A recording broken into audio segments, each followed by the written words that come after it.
This is the story of your enslavement, how it came to be, and how you can finally be free. Like all animals, human beings want to dominate and exploit the resources around them. At first we mostly hunted and fished and ate off the land, but then something magical and terrible happened to our minds. We became, alone among the animals, afraid of death and of future loss. And this was the start of a great tragedy and an even greater possibility. You see, when we become afraid of death, of injury and imprisonment, we become controllable and so valuable in a way that no other resource could ever be.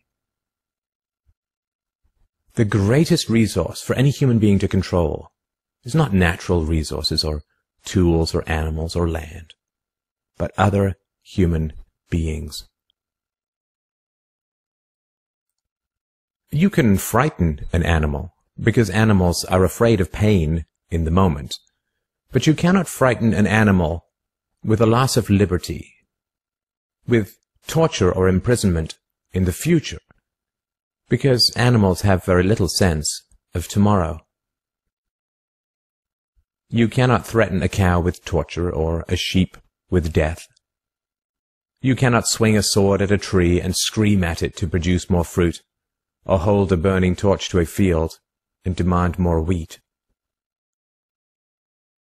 You cannot get more eggs by threatening a hen, but you can get a man to give you his eggs by threatening him. This human farming has been the most profitable and destructive occupation throughout history, and it is now reaching its destructive climax. Human society cannot be rationally understood until it is seen for what it is: a series of farms where human farmers own human livestock. Some people get confused because governments provide healthcare and water and education and roads, and thus imagine that there is some benevolence at work.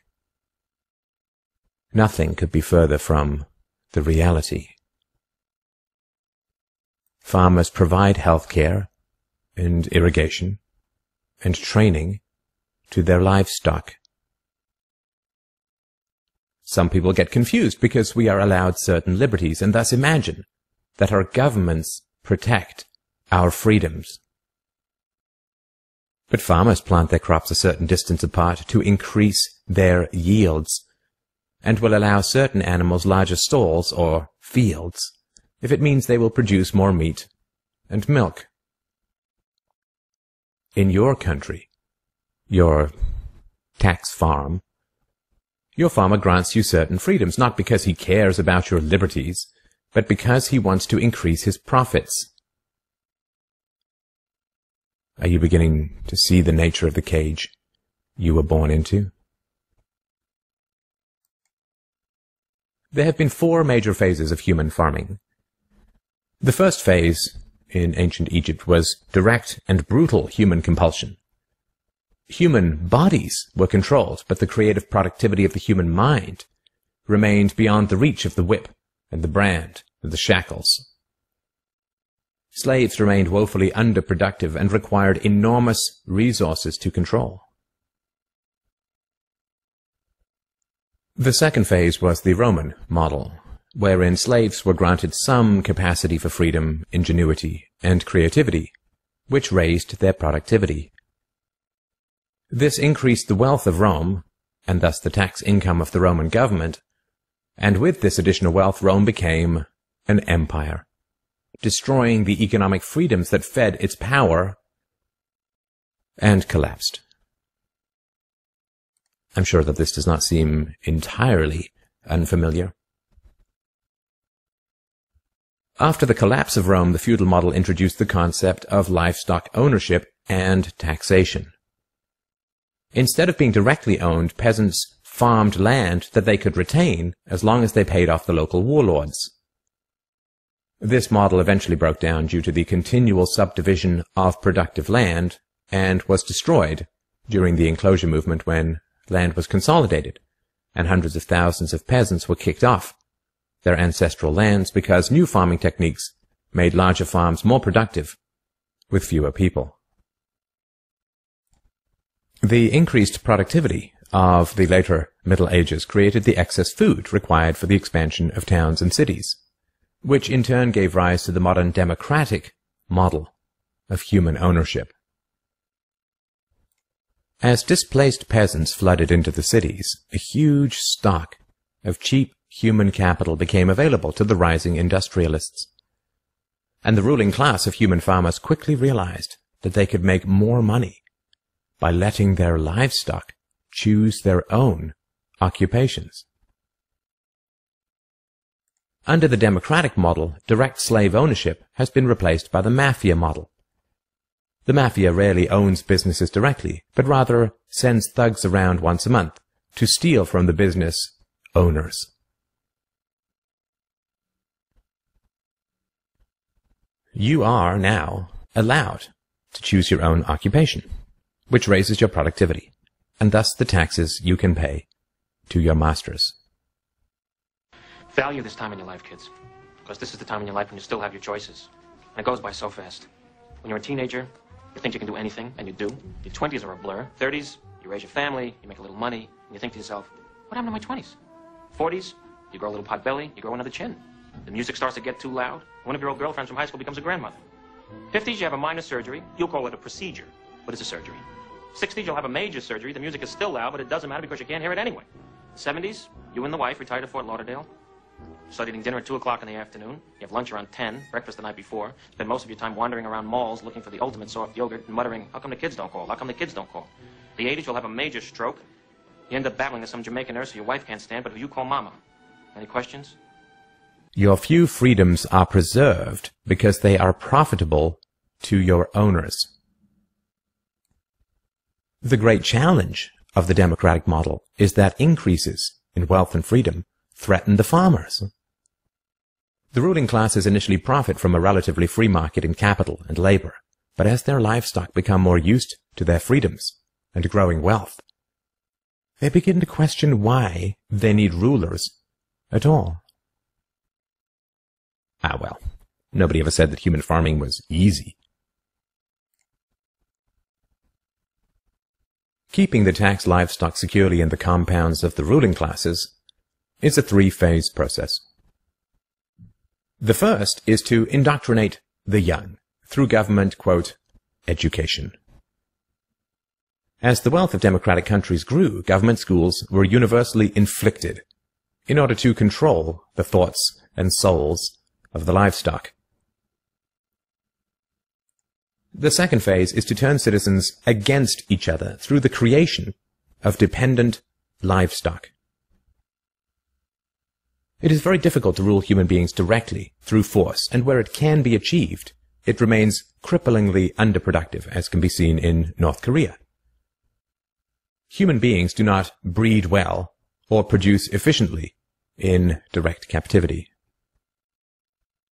But if human beings believe that they are free, then they will produce much more for their farmers. The best way to maintain this illusion of freedom is to put some of the livestock on the payroll of the farmer. Those cows that become dependent on the existing hierarchy will then attack any other cows who point out the violence, hypocrisy, and immorality of human ownership.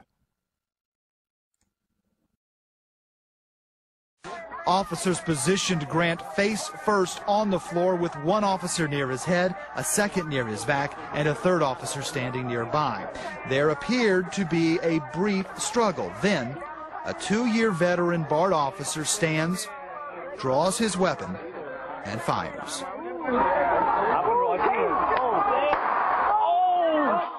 Freedom is slavery, and slavery is freedom.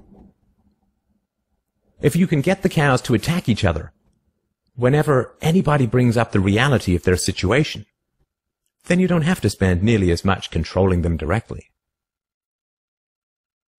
Those cows who become dependent upon the stolen largesse of the farmer will violently oppose any questioning of the virtue of human ownership, and the intellectual and artistic classes, always and forever dependent upon the farmers, will say to anyone who demands freedom from ownership, "You will harm your fellow cows." The livestock are thus kept enclosed by shifting the moral responsibility for the destructiveness of a violent system to those who demand real freedom. The third phase is to invent continual external threats so that the frightened livestock cling to the protection of the farmers. This system of human farming is now nearing its end. The terrible tragedies of modern Western economic systems has occurred not in spite of, but because of past economic freedoms. The massive increases in Western wealth throughout the 19th century resulted from economic freedoms. And it was this very increase in wealth that fed the size and power of the state. Whenever the livestock become exponentially more productive, you get a corresponding increase in the number of farmers and their dependents. The growth of the state is always proportional to the preceding economic freedoms. Economic freedoms create wealth, and the wealth attracts more thieves and political parasites, whose greed then destroys the economic freedoms. In other words, freedom metastasizes the cancer of the state. The government that starts off the smallest will always end up the largest. This is why there can be no viable and sustainable alternative to a truly free and peaceful society. A society without political rulers, without human ownership, without the violence of taxation and statism. To be truly free is both very easy and very hard. We avoid the horror of our enslavement because it is so painful to see it directly. We dance around the endless violence of our dying system because we fear the attacks of our fellow livestock. But we can only be kept in the cages we refuse to see. Wake up. To see the farm is to leave it.